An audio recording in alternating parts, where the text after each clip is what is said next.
யாருமே தப்பிக்க முடியாது. உங்க பிள்ளைகள் ரட்சிப்புக்குள்ள வருவார்கள். உங்க கணவர் உங்க மனைவி ரட்சிப்புக்குள்ள வருவார்கள். நீங்க யாருமா ஜெபித்துக் கொண்டு இருக்கிறீங்களோ அவங்க ரட்சிப்புக்குள்ள வருவார்கள். ஆனா நம்மளோட வேலை என்னன்னா தொடர்ந்து அந்த அந்த 12 வருஷம் ஸ்திரீ போல ஒரு விசுவாசம். ஆண்டவரே என் பிள்ளைகளை தொடுங்க ஆண்டவரே, என் கணவர்களை தொடுங்க ஆண்டவரே, மனைவியை தொடுங்க ஆண்டவரே, இந்த தேசத்தை இந்த பட்டணத்தில் இருக்கிற ஆண்டவரே, ஆண்டவர் அறியாத ஜனங்களை நீங்கள் தொடுங்க ஆண்டவரேன்னு சொல்லி நீங்கள் ஜெபம் பண்ணி நீங்க போய் சுவிசேஷம் சொல்லி பாருங்க. உங்கள் மூலியமாக அநேக ஆத்துமாக்களை ரட்சிப்பு கொண்டு வருவாங்க. அல்லேலூயா. உங்கள் மூலியமாக ஆத்துமாக்களை ரட்சிப்பு கொள்ள கொண்டு வருவார்கள். ஸோ இந்த நாள் களி கூறுகிறோம். இந்த அண்டமான் தீவிலே வந்து நாங்கள் ஊழியம் செய்கிறதுக்கு நல்ல செய்தியை நாங்கள் கேள்விப்பட்டோம். ஏசியா கப்பை வந்து அண்டமானுக்கு டைரக்டாக மலேசியாவிலேருந்து அண்டமானுக்கு விட போகிறார்கள். Flight Asia. இப்போ நீங்கள் பார்த்தீங்கன்னா நாங்கள் மலேசியாவிலேருந்து 3.5 மணி நேரம் ஃப்ளைட் ஏறி சென்னையில் இறங்கி சென்னையிலேருந்து இன்னொரு ஃப்ளைட் எடுத்து 2.5 மணி நேரம் இப்படி நடுவில் வரும். பக்கமாக இங்கிட்டு பக்கம் மலேசியா, இங்கிட்டு இந்தியா, நடுவில் தான் நீங்கள் இருக்கிறீங்க இல்லைங்களா? இப்போ என்ன கேள்விப்பட்டோன்னா பாஸ்டர் இப்போ தான் காட்டினாது ஏசியா டைரக்ட் ஃப்ளைட், அதாவது கோலம்பூர்லேருந்து மலேசியாவிலேருந்து அண்டமானுக்கு கொடுக்குறாரு. அப்போ கத்தது இன்னைக்கு நாங்கள் வந்தது உங்களுக்கு ஒரு பெரிய ஆசீர்வாதம். அல்லேலூயா. அதுக்கு அது ஒரு தகுதி கொடுத்துட்டோம். பாஸ்டர் மைக்கேல் இருக்கிறாரு, அடிக்கடி அவர் மலேசியாவுக்கு வருவார் நினைக்கிறேன். மைக்கேல் ஜாக்சன் நம்மளாம் நல்லா இருக்கணும் பிடிக்காது பாஸ்டர், நம்ம கொலை பண்ணுறதுக்கே ஒரு கூட்டம் இருக்கும். ஸோ நான் வாலிபர் மத்தியில் ஊழியம் செய்கிறோம். நானும் 20 வருஷமா ஊழியம் செய்கிறேன். நானும் ஒரு வாலிபன் தான். என்னது அப்பப்போ கொஞ்சம் முடியெல்லாம் டாய் அடிச்சு தான் வந்திருக்கிறேன். இல்லாட்டி வெள்ளை முடி வெளியே வந்துடும். ஏன்னா வாலிபர் மத்தியில் ஊழியம் செய்யும்போது என்ன வாலிபர் பாஸ்டராக இருக்கணும், பாஸ்டர் வாலிபர்களுக்காக பேசணும் அப்படின்னு சொல்லி ஸோ கர்த்தர் செய்து கொண்டு வருகிறாரு. உங்கள் போதகர் அதிகமாக நேசிங்க. ஆமென். உங்கள் போதகர் ரொம்ப முக்கியம். சபையில் மேற்பராக இருக்கிறாரு, தகப்பனாக இருக்கிறாரு. நான் ஒரு காரியம் அதிகமாக வாலிபர் பிள்ளைகள் மத்தியில் கேட்குறது என்ன தெரியுமா? ஏன்னா எங்கள் வீட்டில் இருக்கிற எனக்கு அப்பா அம்மாவோட அன்பு இல்லை. நிறையா வாலிபர்கள் உங்கள் பிள்ளைகள்லாம் அப்பா அம்மா அன்பு இல்லை. ஏன்னா அப்பா அம்மா வந்து வம்புலாம் இருக்கிறாங்க, சொல்ல வம்புல இல்லை, எல்லாரும் பிஸியாக இருக்கிறாங்க, பிள்ளைகளை பார்க்கறது இல்லை.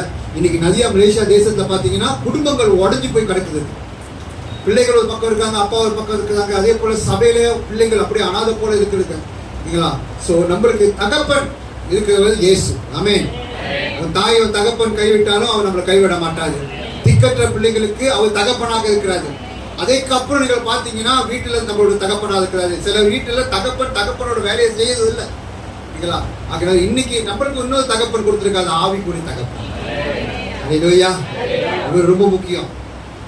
இவரோட வாழ்க்கையே ரொம்ப முக்கியம். நீங்கள் ஆரம்பத்தில் பிறக்கிறதுலேருந்து மண்ணுக்கு போகிற வரைக்கும் இவர் தேவை. அல்லேலூயா. நீங்க எத்தனை சபையில பாஸ்டர் இல்லாம போயிட்டாங்க, எத்தனை சபை அனாதையா இருக்குது.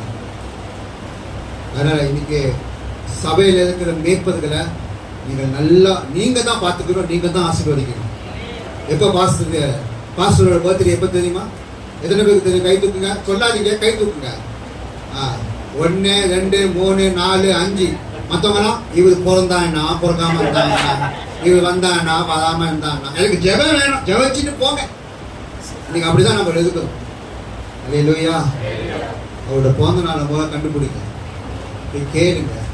பாஸ்டர் சாப்பிட்டீங்களா இல்லையான்னு கேளுங்க. எப்படி இருக்கீங்க, நல்லா இருக்கீங்க தெரியுங்க. நீங்க பாஸ்டர்லாம் சூப்பர்மேன் நினைச்சுக்கிட்டு இருக்கீங்களா? ஸ்பைடர்மேனா?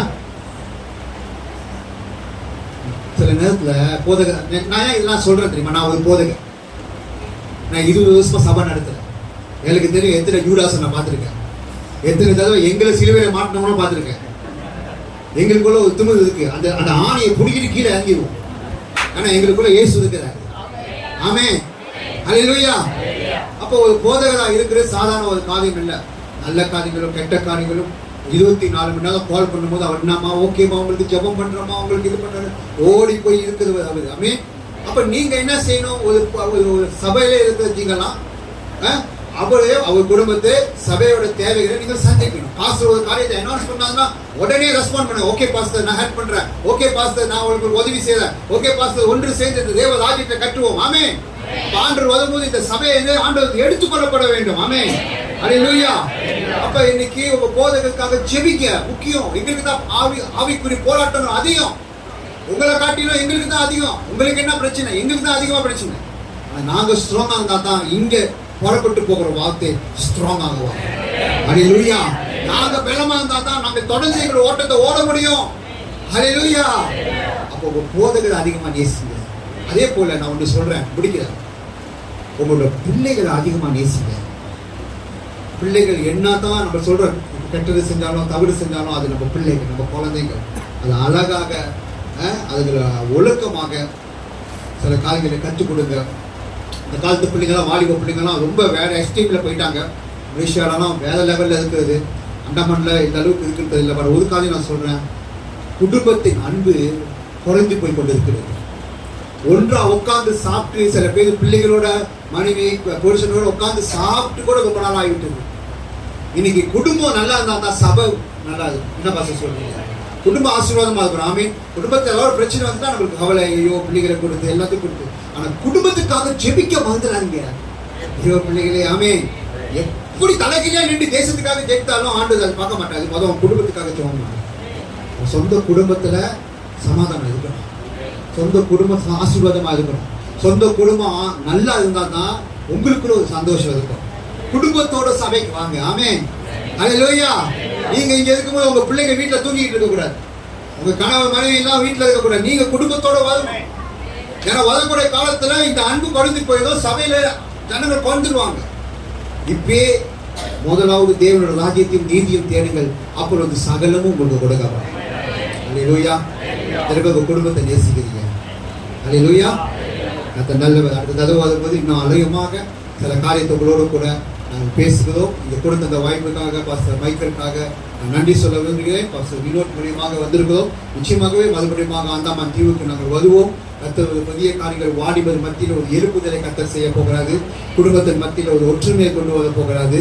ஆண்டவர் இந்த அந்தமான் தீவில் இருக்கிற ஒரு காரியத்தை, ஒரு ஆசீர்வாதம், ஒரு எழுப்புதலை எனக்கு நல்லா தெரியும். அநேக ஊழியக்காரர்கள் இந்த தீவை பற்றி தீர்க்கதரிசன வார்த்தைகளை சொல்லியிருக்கிறார்கள். அது நிறைவேற காலத்தில் நம்ம இருக்கிறோம்.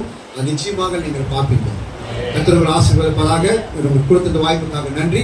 கர்த்தருக்கு பாசத்தை ஒப்புக் கொடுக்கிறோம்.